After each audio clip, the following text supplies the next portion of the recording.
বলেন এই অসভ্যদেরকে, এই বেয়াদবদেরকে কে বুঝাবে?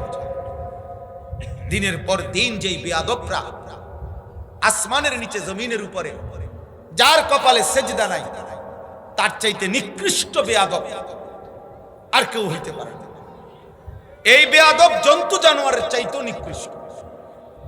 মানুষের কোন আইটেমে বেনামাজি হয় না, বেনামাজি মানুষের কোন আইটেমেই না। যার কপালে সেজদা নাই, সেজদাবিহীন জীবন জানোয়ারের জীবন। সেজদাবিহীন জীবন কিসের জীবন?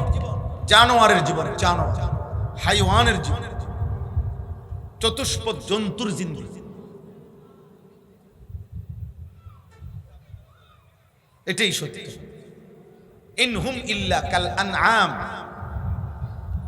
বাল হুম আযাল্লু সাবিলা।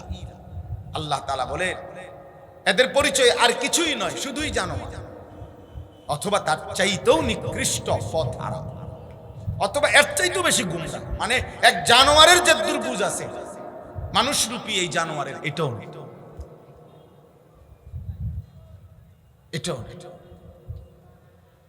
লাআমরুকা ইন্নাহুম লাফি সাকরাতিহিম ইয়ামাহুন। আল্লাহ তাআলা বলেন লজ্জাস্থানের চাহিদা, যৌন চাহিদাকে কেন্দ্র করে যারা গুনায় লিপ্ত, লজ্জাস্থানের সাথে যত গুনাহ, নারী, ছবি, জিনা, ব্যভিচার, নিজের হাত নাপাক ব্যবহার, যত রকমের গান, বাদ্য, উল্লাস, উলঙ্গপনা, আল্লাহ তাআলা বলেন এরা মূলত তাদের মাতলামিতে অন্ধ হয়ে আছে। এই জন্য আল্লাহ তাআলা কোরআনুল কারীমে বলতে এটা বুঝাইছে, নবীজিকে বলছে কসম, লাআমরুকা অর্থ হলো হে নবী আপনার হায়াতের কসম, আপনার জীবনের কসম। লজ্জাস্থানের গুনাহ যারা করছে, লজ্জাস্থানকে কেন্দ্র করে যত গুনাহ, নারীর ছবি কেন দেখে? তার লজ্জাস্থানের শাহওয়াত। মোবাইলের অশ্লীল ছবি দেখে কেন? তার লজ্জাস্থানের শাহওয়াত। নর্তকীর নাচ দেখে কেন? উলঙ্গ ছবি দেখে কেন? নাটক দেখে কেন? সিনেমা দেখে কেন? হারাম প্রেম করে কেন? অবৈধ জিনা, ব্যভিচার, ছেলে ছেলে না ছেলে মেয়ে যেই করুক কেন করছে? লজ্জাস্থানের চাহিদা, শাহওয়াত। আল্লাহ তাআলা বলছেন বন্ধু আপনার হায়াতের কসম, এই মানুষগুলো মাতাল, এগুলো অন্ধ।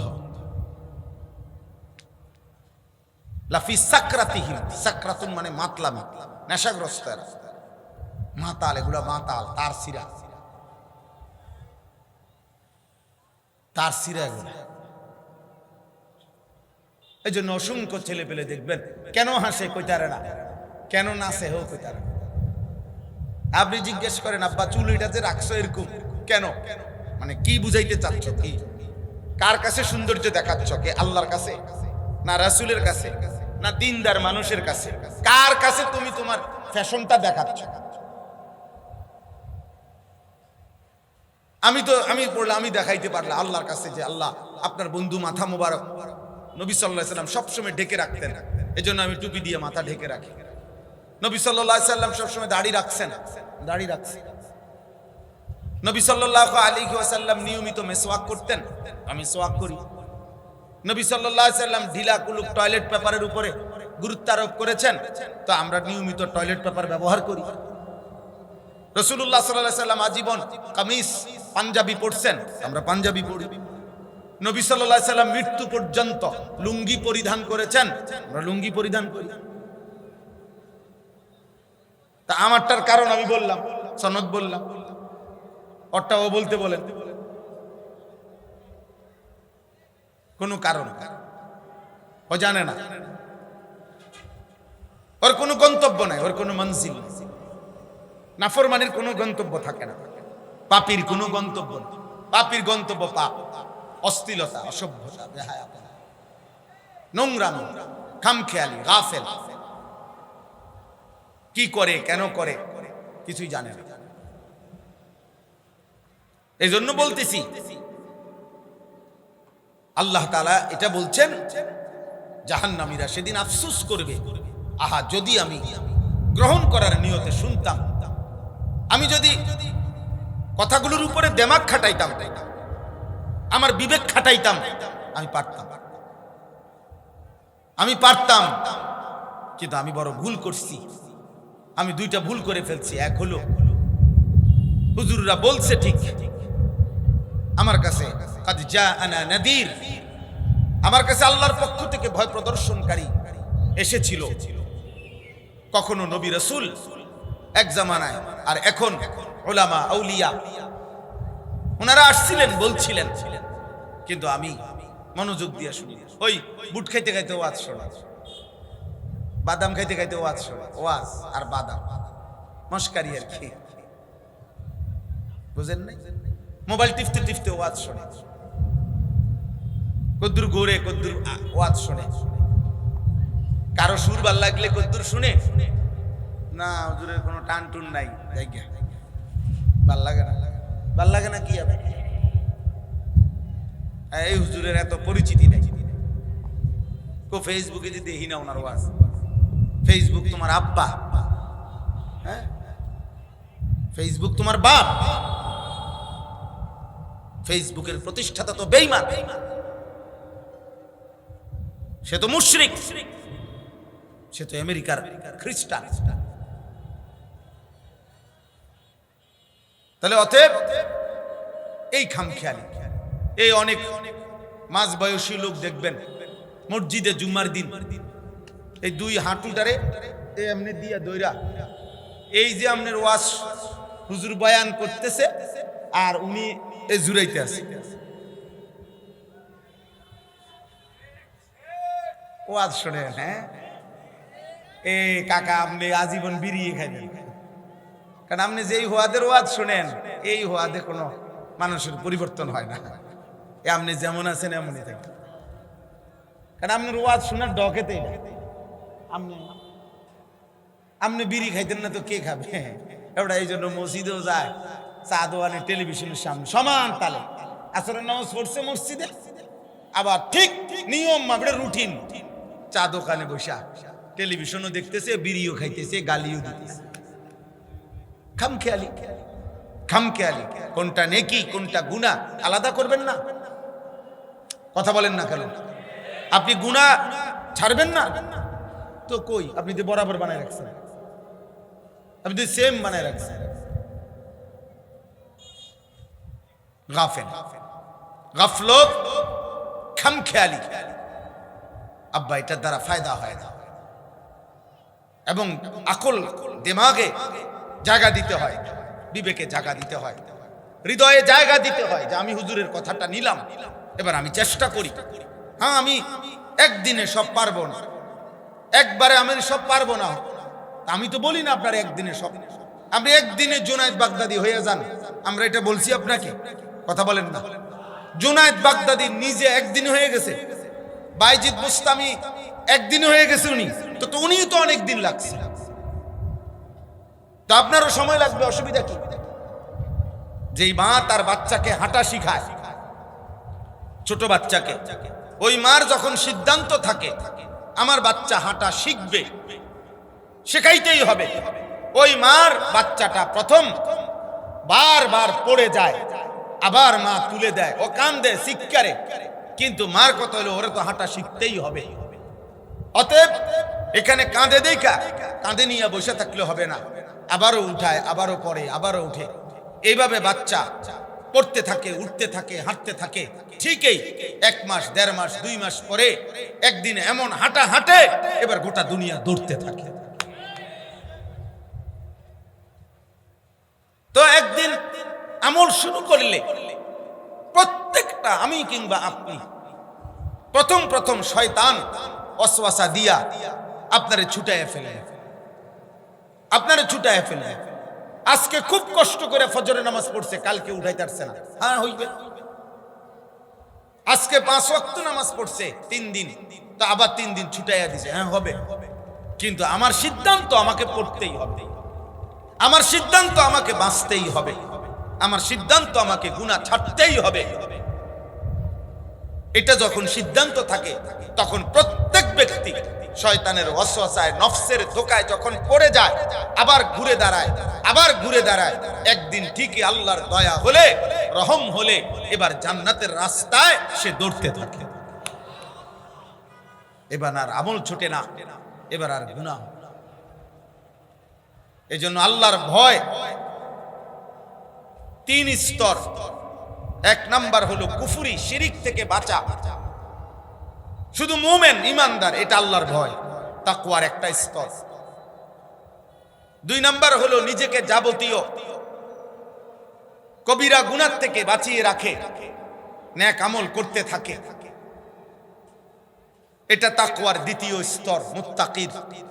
আর 3 নম্বরে তাকওয়ার সর্বোচ্চ স্তর হলো বান্দা 24 ঘন্টা তার জেহানে ধ্যানে খেয়ালে আল্লাহ ছাড়া আখিরাত ছাড়া আর কিছুই থাকে।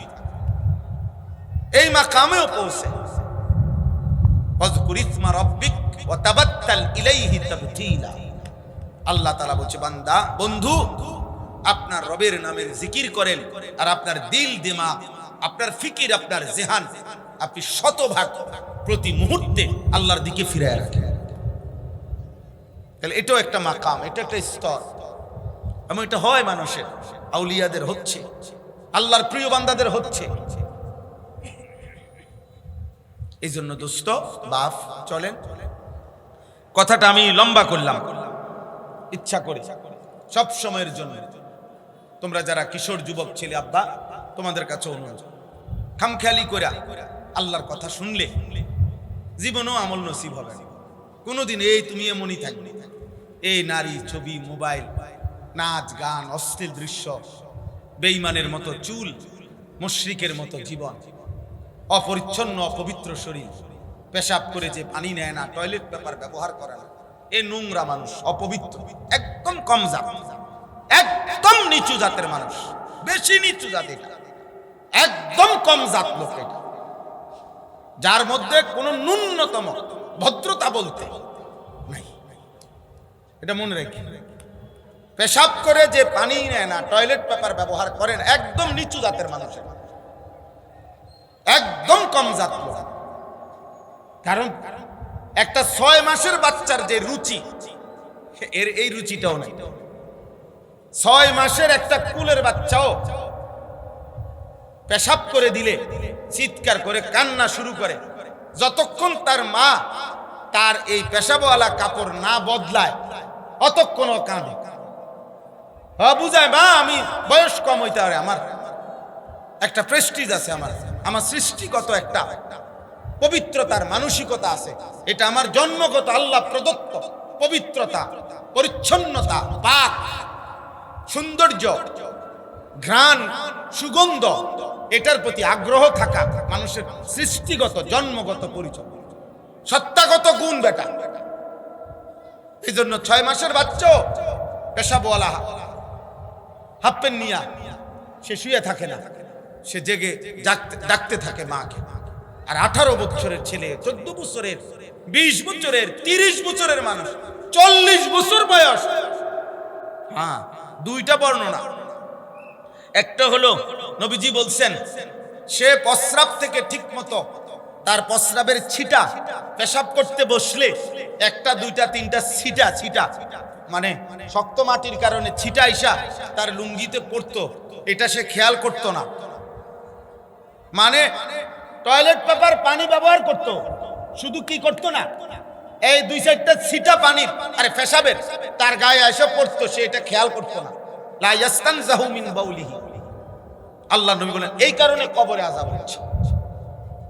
আর আরেকটা রিওয়ায়াতের মধ্যে আছে, এই লোকটি পেশাব করতে গেলে নিজেকে ঢেকে রাখা, আড়াল করা, এই ব্যাপারে গুরুত্ব দিত না।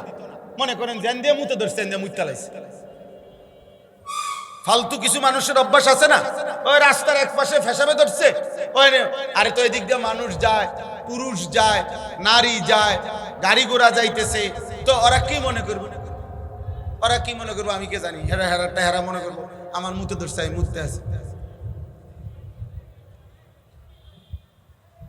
বলো ভাই, আল্লাহ নবী সাল্লাল্লাহু আলাইহি সাল্লাম বলেন, লা ইয়াস্তাতিরু মিন বাউলিহি, সে পর্দা করারে পেশাব করার ক্ষেত্রে সতর, নিজেকে ঢেকে রাখতো না, আড়াল করতো না, এই কারণে আযাব হচ্ছে।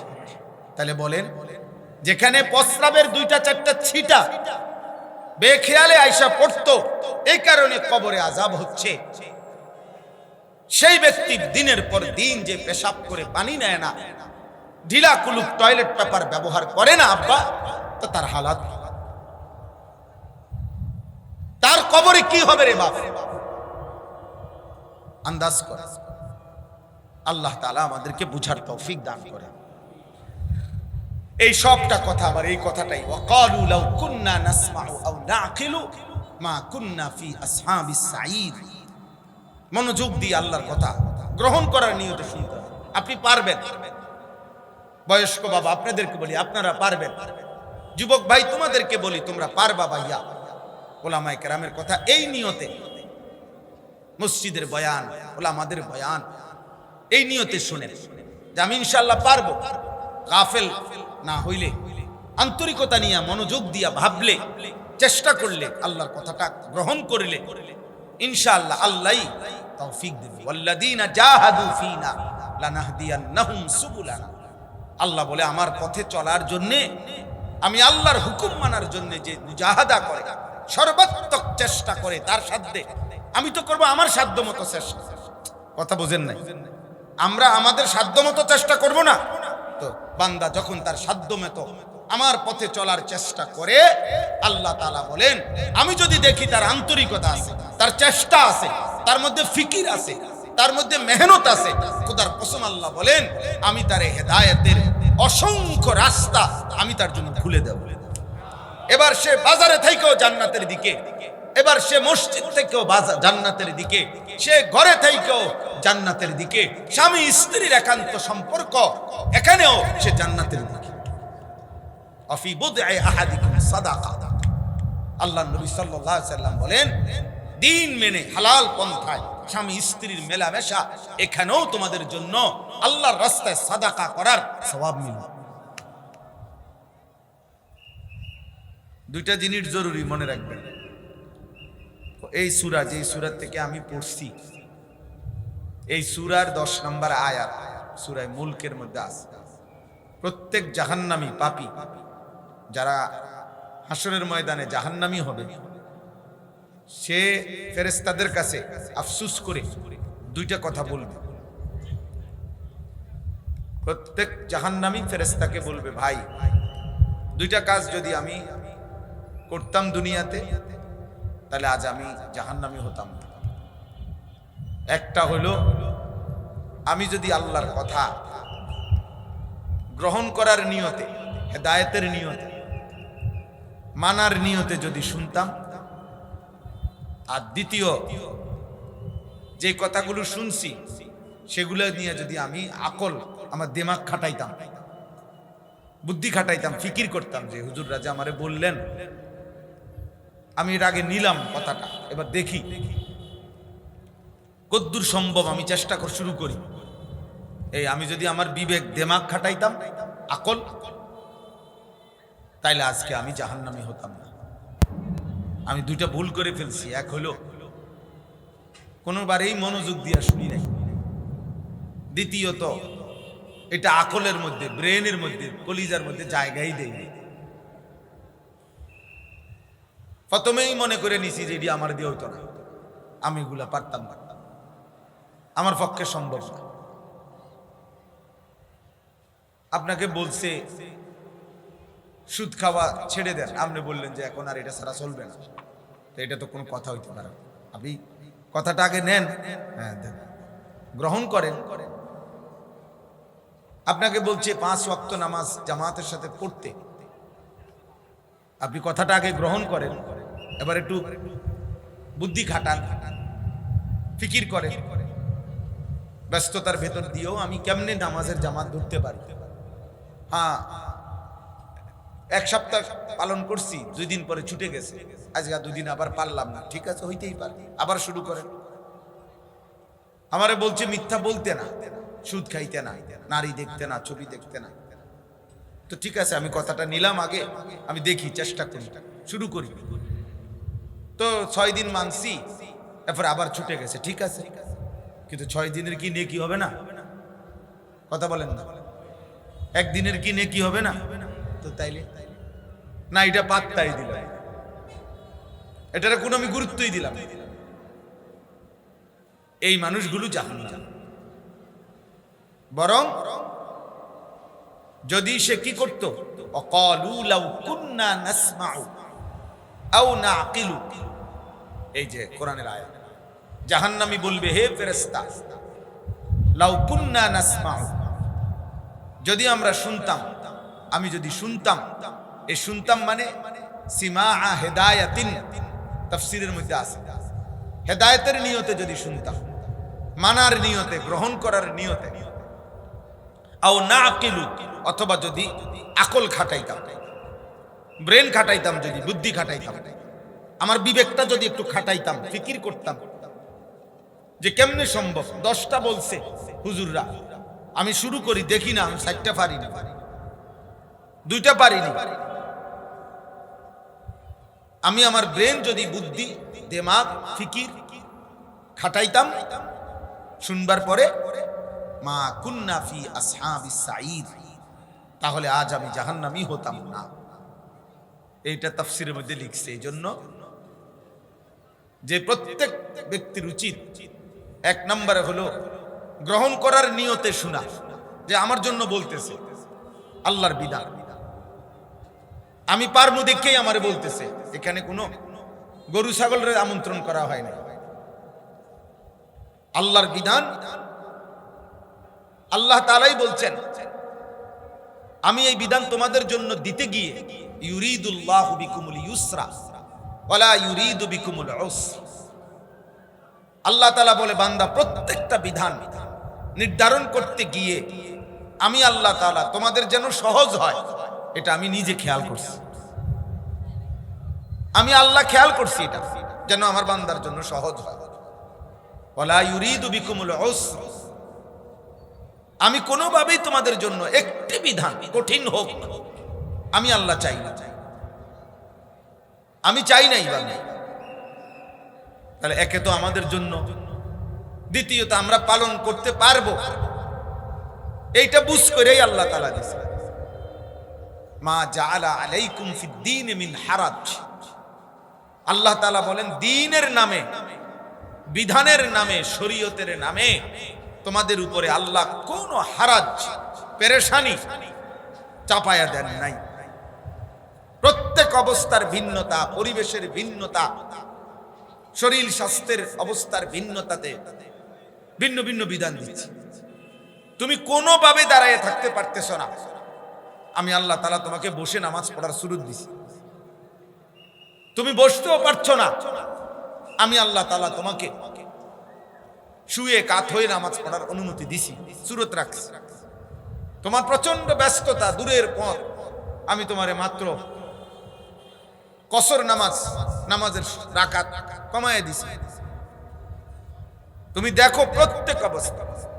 একদিকে আল্লাহ বলছে রোজা ফরজ করলাম, কুতিবা আলাইকুমুস সিয়াম, আবার ঠিক পরের আয়াতে বলছে ফামান কানা মিনকুম মারিদান আও আলা সাফার ফাইদ্দাতুম মিন আইয়ামিন উখরা, যদি প্রচন্ড অসুস্থ হও, যে অসুস্থতার কারণে রোজা রাখলে বেড়ে যাবে, তোমার বেশি অসুস্থ হয়ে পড়বে, অথবা লম্বা পথের সফর, তোমার দীর্ঘ সফরের কারণে দারুণ কষ্ট হবে, আল্লাহ বলে তো ঠিক আছে, এই কয়টা দিনের রোজা তুমি এখন ছেড়ে দাও, অন্য সময় রাখে ফাইদ্দাতুম মিন আইয়ামিন উখরা, গুনে গুনে কয়দিন অন্য সময় রাখো।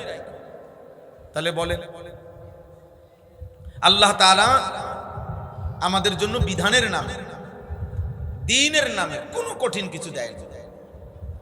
কিন্তু খামখেয়ালি গাফেল মানুষ যে কোনো পাত্তাই দেয় না, তার জন্য সবই কঠিন। কিছু ফালতু ছেলে পেলে আছে, দেখবেন এক বক্স বাটি, 3টা বাটির মধ্যে, এক বাটির মধ্যে কয়টা ভাত, এক বাটির মধ্যে 2টা বাটির মধ্যে তরকারি ডাল, এটুকু দিয়ে তার মা বলছে তোর আব্বারে দোকানে খানাটা দিয়া, হেতে গায়ে ফাটতাম না। কি ফাটতে না কেন? ফাটতাম না আর কি, ভাল লাগে না। তাহলে এই অপদার্থ যে মাত্র এইটুকু বাটি খাবার, এটা তো আসলে ওজনের কিছু না, ভারী কিচ্ছু না। কিন্তু ওই যে গাফেল, খামখেয়ালি জীবন, ফালতু জিন্দিগি, যার কারণে এটুকু সে পারে। তো ইসলাম তো কোনোভাবেই আল্লাহর বিধান, কোরআনের বিধান, নামাজ, রোজা, হজ, যাকাত, জিকির, তেলাওয়াত, হালাল হারাম, পাক নাফাক, একটাও বিশ্বাস করেন আমাদের শরীর, স্বাস্থ্য, সময়, পরিবেশ, অবস্থা, প্রেক্ষাপট কোনো কিছুর বিরোধী, ব্যতিক্রম, অনুপযোগী এটা হতেই পারে। অনুপযোগী হইলে এটা আল্লাহর বিধানে না। কি কারণ থাকতে পারে? মনে করেন এখানে এশার নামাজ হইল, এখন যারা নামাজ পড়ে নাই, কি কারণ হতে পারে? মনে করেন যে ছেলেগুলো এখানে ঘুরলো, তো ওদের নামাজ না পড়তে অসুবিধা কি?